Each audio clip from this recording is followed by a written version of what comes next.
When Declan Foster walked away from his family's inheritance war, he never expected a flyer girl from the streets to change his life. If this love story speaks to your heart, one simple subscribe means the world to us. Help us reach our 10,000 subscriber milestone. Before we begin, let us know in the comments where you're watching us from, and please like this video to support the channel. Now sit back, relax, and enjoy the story. Enjoy. The arguing inside the Foster mansion's main conference room was getting louder by the minute. Declan Foster sat in silence, disheartened as his cousins fought over every last bit of inheritance left in their grandfather's will. It had only been 2 weeks since the funeral, and yet the family bond had already dissolved. The shares in the northern branch belonged to me. I worked with Grandpa there for 5 years. Alexander, Declan's cousin, slammed his hand on the table. Keep dreaming. Grandpa promised me that part a long time ago. Rebecca, another cousin, snapped back. Declan let out a sigh, got up from his seat, and headed toward the door. No one noticed he was leaving. They were all too busy fighting over the lucrative inheritance. Declan stepped out of the mansion and strolled down the street. He couldn't understand how money had turned his once loving relatives into enemies. Declan was sick of these pointless battles. Lost in thought, he realized he had wandered far from the upscale neighborhood, now walking through a modest district filled with small shops and humble restaurants. In front of a tiny eatery, a young woman stood handing out flyers to passers-by. Avery Clark smiled patiently at everyone who walked by, even though most of them ignored her. She had been standing there all afternoon and had only managed to give away half of her flyers. During a short break, she took out her wallet and counted the tips she had made from waiting tables that morning. $23. Still way too short, she whispered, lips pressed tight. It'll take at least 2 more months before I can afford the guitar for Noah. Suddenly, a man in a dark coat dashed past her, snatching her wallet from her hand. She screamed and tried to chase him, but he was too fast, disappearing into the crowd. "Stop! Thief! He stole my wallet!" Avery shouted, but people around her only gave her sympathetic looks. No one stepped in to help. Declan, who had been standing not far away, reacted instantly when he heard the cry for help. He quickly assessed the situation and, without hesitation, took off after the thief. "Move!" Declan shouted as he weaved through the crowd. When the thief turned into an alley, Declan managed to grab the back of his collar. After a brief struggle, he wrestled the wallet away, while the thief managed to slip free and escape. Panting, Declan walked back to where Avery was still standing, her face pale with shock. "Are you okay? I got your wallet back." Avery's blue eyes widened in surprise. "Oh my God, thank you so much. I don't know what I would have done if I lost that money." "Don't mention it. That guy was fast, but luckily I used to run cross-country in college." "Can I buy you a cup of coffee?" "I work just over there," Avery offered, pointing to a small restaurant nearby. "Why not?" Declan replied, suddenly realizing he had no reason to return to the chaotic family meeting anyway. Inside the cozy cafe, Avery poured him a cup of black coffee and made herself a mug of chamomile tea. "I'm Avery Clark," she said, sitting across from him. "Declan Foster. Nice to meet you, even if the circumstances weren't ideal." "This money means a lot to me," Avery sighed. "I've been saving up to buy my little brother a guitar. He's turning 12 soon, and he's crazy about music." Declan took a sip of his coffee, intrigued by this girl. "Your brother plays guitar?" Avery nodded, her face lighting up. "Noah's got real talent. His music teacher says he has a natural gift, but we've never been able to afford an instrument of his own." "How big is your family?" "4 of us. My parents, me, and Noah. My dad's a plumber, my mom's a nurse at the local hospital. I work here to help pay for college and support the family." As the conversation went on, Declan learned more about the Clarks, a family that didn't have much, but led with love. Every member was willing to sacrifice for one another. "When I needed a laptop for school, Noah gave up his spot at music camp without a second thought," Avery said, her voice trembling slightly. "That's why I'm determined to get him that guitar, even if it means working longer hours." Declan felt something tighten in his chest. The contrast between this warm, selfless family and his own wealthy but fractured one Couldn't have been clearer. How about you, Declan? Avery asked, her eyes filled with curiosity. He doesn't look like the kind of person who usually hangs around this neighborhood. Declan chuckled softly. Honestly, I'm hiding out from a family meeting. My grandfather just passed away, and everyone's fighting over his estate. Oh, I'm sorry for your loss. Thanks, but I think I'm the only one who actually misses him. Everyone else just cares about the money and the shares. My family owns a big manufacturing company and a lot of real estate. It's called Foster Enterprises. Avery's eyes widened. Foster Enterprises? The company behind nearly half the buildings downtown? Yeah, but please don't let that change the way you see me. I'm just a regular guy. Of course. Money doesn't define who someone is. What they do, that's what matters. They talked like old friends. Declan found himself admiring Avery's honesty and self-respect, while she appreciated how unexpectedly down-to-earth he was. Eventually, Declan had to head back to the mansion, but something inside him felt different. That chance encounter had made him reflect on what truly mattered in life. Over the next 2 weeks, Declan found himself walking past that same street more often. He told himself it was just to check if the girl was doing okay after the robbery. But deep down, he knew there was something about her that had drawn him in. One drizzly Saturday afternoon, Declan was walking down the street when he spotted Avery standing under the awning of a small shop. She wasn't alone. There was a man and another woman standing in front of her. The tension in the air was unmistakable. "Jason, please, not here," Declan heard Avery say, her voice trembling. "Why not?" "I want Megan to understand that things between us ended a long time ago," the man, Jason, replied. "Avery, I'm sorry, but we're not right for each other. Megan and I are in love." The woman named Megan, with glossy blonde hair and dressed in designer clothes, clutched Jason's arm with a look of smug satisfaction. "Avery, I know this is hard to accept, but Jason needs someone who's on his level. His future is important." Declan could see Avery struggling to stay composed, but her eyes were red. Without thinking twice, he stepped forward. "Avery, there you are. I've been looking for you," Declan said loudly, his voice full of confidence as he walked up to her. Avery turned, surprise flashing across her face. "Declan?" "Sorry I'm late. The meeting ran longer than expected," he said, gently placing a hand on her shoulder before turning to Jason and Megan with feigned curiosity. "You're friends, aren't they?" Jason eyed Declan from head to toe, immediately noticing the tailored suit and Rolex watch on his wrist. "And you are—" "Declan Foster," he replied, deliberately emphasizing his last name. "I'm pursuing Avery. We've got plans this afternoon." "Foster as in Foster Enterprises?" "Exactly. Though that doesn't really matter, does it?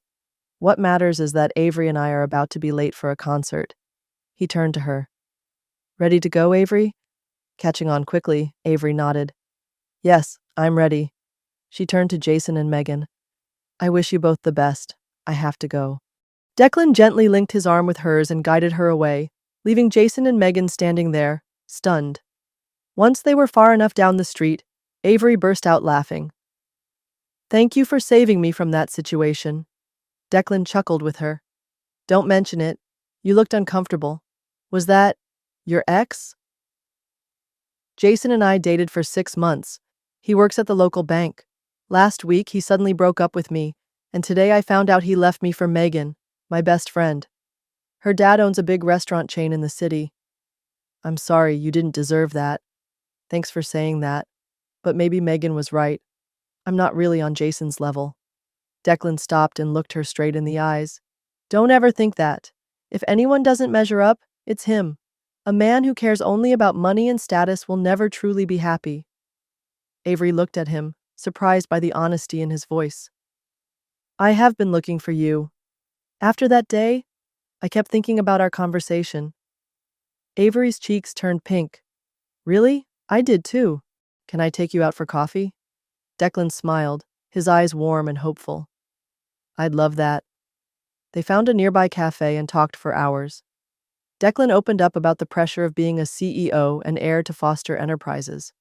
Avery shared her dream of becoming a teacher, her passion for literature, and her hope to inspire the next generation. In the weeks that followed, Declan and Avery began seeing each other more often. They explored hidden corners of the city that Declan had never paid attention to, despite having lived there his whole life. Old bookshops, tiny parks tucked between skyscrapers, and cozy cafes with the most amazing pastries. As the days passed, Declan and Avery slowly realized there was a quiet, undeniable connection growing between them. Something was shifting, feelings quietly blooming, crossing the lines of friendship, hinting at the beginning of something far more beautiful. One evening, Declan brought Avery to his private apartment, a luxurious penthouse with a stunning view of the city skyline. He cooked dinner for her himself, something he had never done for anyone before. "I didn't know you could cook," Avery said, surprised as she tasted his homemade pasta. "My little secret. I picked it up while studying abroad in Italy for 2 years." After dinner, they stood on the balcony looking out over the shimmering lights of the city. Declan gently wrapped his arms around Avery from behind, and she leaned into him. "Avery, I've never felt this way about anyone. With you, I feel like I can just be myself." Avery turned to face him, her eyes glowing under the moonlight. "I feel the same, Declan. I know we come from completely different worlds, but when I'm with you, none of that matters." Declan slid his arms around her waist, pulling her closer. "I think I'm falling in love with you, Avery Clark." "And I think I'm falling for you too, Declan Foster." Their lips met in a tender, heartfelt kiss. Surrounded by the vastness of the city, it felt as though they were the only two people in the world. As Declan and Avery's relationship deepened, pressure from the Foster family began to rise. They were urging Declan to take a more active role in running the company after his grandfather's passing. One morning, Declan was having breakfast with his mother, Victoria Foster, at the family estate. "You've been rather mysterious lately," she remarked, taking a sip of tea. "I hardly see you anymore." "I've been busy," Declan replied vaguely. "With work? Your assistant says you've been leaving the office early quite often," Victoria said, her sharp eyes watching her son's reaction. Declan set his coffee cup down. "Are you having someone follow me?" "It's not following, it's concern. You're the heir to Foster Enterprises, Declan. Every move you make reflects on the company." "I'm a grown man, Mom. I have a right to my own life," he said, trying to keep his frustration in check. Victoria sighed. "This is about a girl, isn't it? Your cousin said she saw you with a young woman in the East District." Declan stiffened. "So what if I was?" "You know I don't interfere with your love life, but I do hope you're being wise in your choices. The Lawsons are still very interested in a marriage between you and Claire." "Claire Lawson?" "Mom, Claire and I have nothing in common. We don't even like each other." "Marriages in our circle aren't always about love, Declan. They're about alliances, about securing status and assets." Declan stood up, no longer hiding his anger. "I won't let my life be dictated by business deals. I've found someone who genuinely cares about me, and I'm not going to let this family ruin that." He walked out, leaving his mother stunned. For the first time in his life, Declan had openly stood up to his family for something he believed in. That evening, while Declan and Avery were having dinner at a small restaurant, he decided to tell her about the pressure from his family. "They're not going to accept our relationship easily," he admitted. Avery looked down at her plate. "I understand. I don't belong in your world, Declan." "No, you've got it all wrong. With you, I've found where I belong, a place where I can just be myself, and I'm not giving that up so easily. But you're part of the Foster family. I don't want to make things more complicated." "I don't care about complications. I care about you. Avery, I want you to meet my family. Officially. They need to understand I'm serious about you." "I don't know, Declan. What if they don't like me?" "Then they'll have to deal with it," he said firmly. "I've spent too much of my life living on their terms. It's time I lived for myself." Dylan made plans for a dinner with the Foster family the following week. Avery spent the entire week worrying, trying on dozens of outfits, and practicing answers to all the questions she thought they might ask.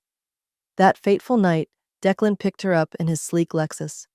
"You look so beautiful," he said as he saw Avery in her simple yet elegant sea blue dress. "I feel like I'm about to meet royalty," she admitted, trying to hide the tremble in her voice. "They're just regular people, Avery. Regular people with a bit more money." But when they arrived at the Foster estate, Avery couldn't help but feel overwhelmed. The house resembled a castle, with towering doors, luxurious carpets, and million-dollar paintings lining the walls. Victoria Foster, Alexander Foster, Declan's cousin, Rebecca and her husband, along with a few other family members, were waiting in the living room. They were all dressed in expensive clothes and glittering jewelry. "Mom, I'd like to introduce everyone to Avery Clark," Declan said proudly. Victoria stepped forward, sizing Avery up from head to toe.